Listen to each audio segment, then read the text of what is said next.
ಮಹಾರಾಷ್ಟ್ರ ಘಟ್ಟ ಪ್ರದೇಶದಲ್ಲಿ ಮಳೆಯಾಗ್ತಾ ಇರೋ ಪರಿಣಾಮ ಕೃಷ್ಣೆ ದೂದ್ಗಂಗಾ ಪರಿಸ್ಥಿತಿ ಹೇಗಿದೆಯೋ ಅದೇ ರೀತಿಯಾಗಿ ವೇದಗಂಗಾ ನದಿ ತೀರದಲ್ಲೂ ಕೂಡ ಪ್ರವಾಹ ಪರಿಸ್ಥಿತಿ ಆವರಿಸಿದೆ.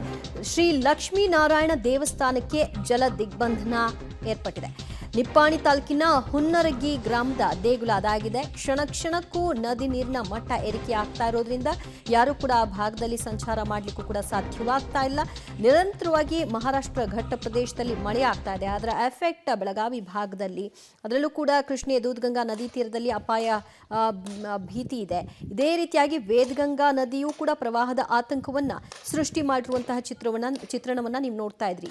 ಎಲ್ಲಿ ನೋಡಿದ್ರೂ ಕೂಡ ನೀರು ಆವರಿಸಿಕೊಂಡಿದೆ. ಸಂಪೂರ್ಣವಾಗಿ ಜಲಾವೃತವಾಗಿರುವಂತಹ ಒಂದು ದೇವಸ್ಥಾನ ಇತ್ಯಾದಿ ಎಲ್ಲವೂ ಕೂಡ, ಇದೆಲ್ಲದರ ಮಧ್ಯೆಯೇ ಜನ ಸಂಚಾರವನ್ನ ಮಾಡಬೇಕು, ಜೀವ ಭಯದಲ್ಲಿ ತಮ್ಮ ಒಂದು ದಿನವನ್ನ ದೂಡಬೇಕಾದಂತಹ ಅನಿವಾರ್ಯ ಪರಿಸ್ಥಿತಿ ಅಲ್ಲಿ ನಿರ್ಮಾಣಗೊಂಡಿದೆ.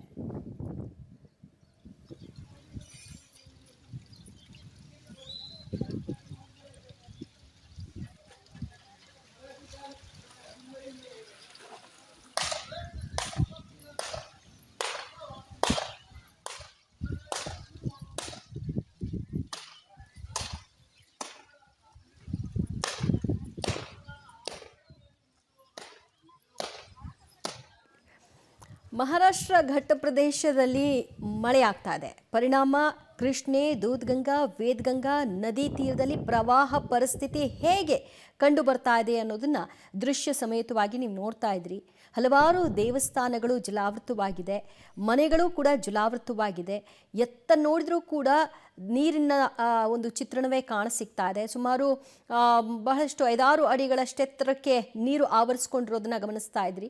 ಸೊ ಅದರ ಮಧ್ಯೆಯೇ ಜನ ಓಡಾಟವನ್ನು ನಡೆಸುವಂಥದ್ದು, ದೇವಸ್ಥಾನಗಳಿಗೆ ಹೋಗೋದು, ಪೂಜೆ ಮಾಡೋದು, ತಮ್ಮ ದಿನನಿತ್ಯದ ಚಟುವಟಿಕೆಗಳನ್ನು ಅಲ್ಲಿ ನಡೆಸುವಂಥದ್ದು, ಇದೆಲ್ಲವೂ ಕೂಡ ಕಾಣಸಿಗ್ತಾ ಇದೆ. ನಿಪ್ಪಾಣಿಯ ಒಂದು ಭಾಗದ ದೃಶ್ಯ ನೀವು ನೋಡ್ತಾ ಇದ್ರಿ. ಮಗದೊಂದು ಕಲ್ಲೋಳ ಗ್ರಾಮದ ದತ್ತ ಮಂದಿರ ಸಂಪೂರ್ಣ ಆಗಿರುವಂತಹ ದೃಶ್ಯ, ಜೊತೆಗೆ ಶ್ರೀ ಲಕ್ಷ್ಮೀನಾರಾಯಣ ದೇವಸ್ಥಾನವೂ ಕೂಡ ಜಲಾವೃತವಾಗಿದೆ.